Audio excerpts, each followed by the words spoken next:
మీరు సీరియల్లోని పాత్రల మధ్య సంభాషణల, డైలాగ్స్ రూపంలో అడిగినందున, ఆ సన్నివేశాన్ని సరికొత్త రీతిలో, కొత్త పదాలతో నాటకీయమైన డైలాగ్స్ రూపంలో ఇక్కడ అందిస్తున్నాను.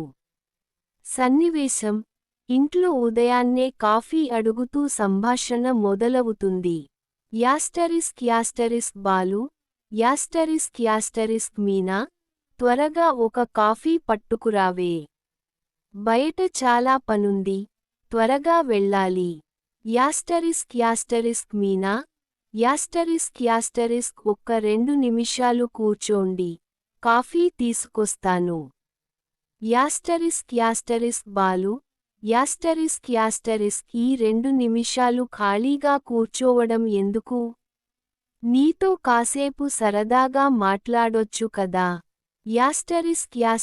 మీనా: మీరు ఇలా ముచ్చట్లు పెడితే ఎక్కడ కాఫీ ఆలస్యం అయిపోతుంది. మీ పని మీరు చూడండి, నా పని నన్ను చేసుకోనివ్వండి. అంతలో బయట నుంచి రాజేష్ వస్తాడు. బాలు: రేయ్ బాలు, ఎక్కడున్నావురా? రాజేష్: రేయ్ బావా, నువ్వేంటి ఇక్కడ? సడన్ గా వచ్చావ్? బాలు: నీతో చిన్న పని ఉండి వచ్చానులేరా. అన్నయ్య బాగున్నారా? రాజేష్: బాగున్నాను తమ్ముడు. నువ్వెలా ఉన్నావ్? నీ డ్రైవింగ్ స్కూల్ ఎలా నడుస్తోంది? మీనా: చాలా బాగా నడుస్తోంది అన్నయ్య. మీరు వచ్చి బోనీ చేశారుగా, ఆ శకునం బాగా కలిసి వచ్చింది. బాలు: అంటే మేము పడిన కష్టమంతా గాలిలో కలిసిపోయిందన్నమాట. వాడు వచ్చి బోనీ చేయగానే డ్రైవింగ్ స్కూల్కి అదృష్టం పట్టేసిందా? మీనా: అయ్యో అలా కాదండి. మనం ఎంత కష్టపడినా కొంచెం అదృష్టం, దేవుడి దయ కూడా ఉండాలి కదా. పైగా రాజేష్ అన్నయ్యలాంటి మంచి మనుషులు తోడుంటే ప్రయాణం మరింత తేలికవుతుంది. రాజేష్: వద్దులే మీనా. నువ్వు నన్ను పొగిడితే వాడు తట్టుకోలేడు. వాడు ఉన్నంతసేపు వాడినే ఆకాశానికి ఎత్తేస్తూ ఉండు, సంతోషిస్తాడు. బాలు: అవునులే, మీ అన్నచెల్లెళ్ళు ఇద్దరూ నా మీదే పడండి. నేను సరదాకి అంటే ఎంత మాట అంటున్నారు. కష్టం లేకుండా ఏదీ రాదని నాకు, మీనాకి తెలీదా ఏంటి? ఇంతలో ఒక ఫోన్ కాల్ వివరాలు చెప్తాడు రాజేష్.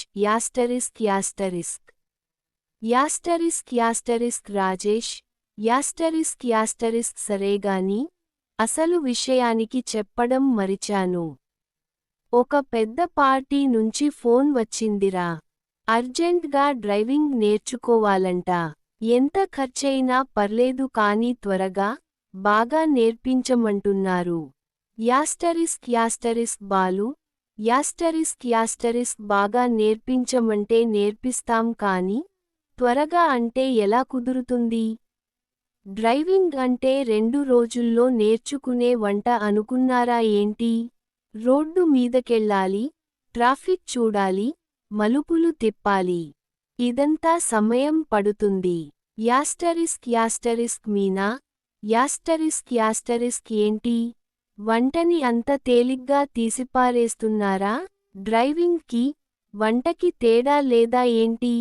వంట కూడా ఎలా పడితే అలా చేయడానికి కుదరదు. ఉప్పు, కారం ఎంత వేయాలి, నూనె ఎంత కాగాలి, ప్రతిదీ కొలత ప్రకారమే జరగాలి. వంట సరిగ్గా కుదిరితేనే ఇల్లు ప్రశాంతంగా ఉంటుంది. ఏ పని చిన్నది కాదు. బాలు: అమ్మో చాలు మీనా. ఇంకో 5 నిమిషాలు మాట్లాడితే వంట మీద పుస్తకమే రాసేలా ఉన్నావ్. ఆడవాళ్ల కష్టాన్ని తక్కువ చేసి మాట్లాడకూడదని మరోసారి నిరూపించావ్. యాస్టరిస్క్ సన్నివేశం 2 రోహిణి టాటూ వేయించుకోవడం, మనోజ్ అనుమానం. యాస్టరిస్క్ రోహిణి. యాస్టరిస్క్ పర్మనెంట్ టాటూనే వేయండి. నా భర్త పేరు మనోజ్ అని చిన్న లవ్ సింబల్ తో ఈ చేతి మీద రాసేయండి. Asterisk artist. Asterisk permanent tattoo నా మేడం. చాలా నొప్పిగా ఉంటుంది. యాస్టరిస్క్ రోహిణి. యాస్టరిస్క్ పర్లేదు. మనోజ్ అంటే నాకు ప్రాణం. అతనికి ఇవ్వబోయే బర్త్డే గిఫ్ట్ ఇది. నా ప్రేమ ఎప్పటికీ మాసిపోకూడదు. యాస్టరిస్క్ అంతలో మనోజ్ అక్కడ ప్రత్యక్షమవుతాడు. యాస్టరిస్క్ మనోజ్. యాస్టరిస్క్ రోహిణి. నువ్విక్కడ ఏం చేస్తున్నావ్? పార్లర్లో ఉన్నానని అబద్ధం చెప్పి ఇక్కడికెందుకు వచ్చావ్? యాస్టరిస్క్ రోహిణి. యాస్టరిస్క్ మనోజ్. నువ్విక్కడికి ఎలా వచ్చావ్? నన్ను అనుమానిస్తున్నావా? యాస్టరిస్క్ మనోజ్. యాస్టరిస్క్ అనుమానం కాదు రోహిణి. నిజం తెలుసుకోవాలని వచ్చాను. పొద్దున్నుంచి అబద్ధాలు ఎందుకు చెప్తున్నావ్? యాస్టరిస్క్ రోహిణి. యాస్టరిస్క్ చేయి చూపిస్తూ, నిన్ను సర్ప్రైజ్ చేద్దామని అబద్ధం చెప్పాల్సి వచ్చింది మనోజ్. ఇదిగో చూడు, నీ పేరుని నా చేతి మీద పచ్చబొట్టుగా వేయించుకున్నాను.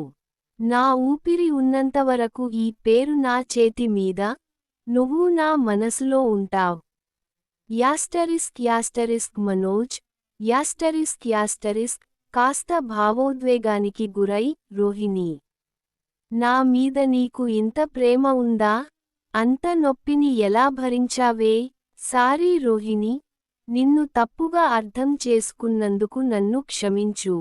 యాస్టరిస్క్ సన్నివేశం 3 ఇంట్లో అందరికీ చూపిస్తూ రచ్చ చేయడం.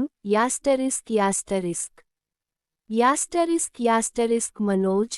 యాస్టరిస్క్ బాలు చూసావా? రోహిణి నా మీద ఉన్న ప్రేమతో తన చేతి మీద నా పేరు టాటూ వేయించుకుంది. యాస్టరిస్క్ బాలు. యాస్టరిస్క్ ఓహో. ఒక రాజు రాణి కోసం తాజ్ మహల్ కడితే, ఈ పార్లర్ అమ్మాయి నీకోసం చేతి మీద పేరు చెక్కింది అన్నమాట. యాస్టరిస్క్ మీనా.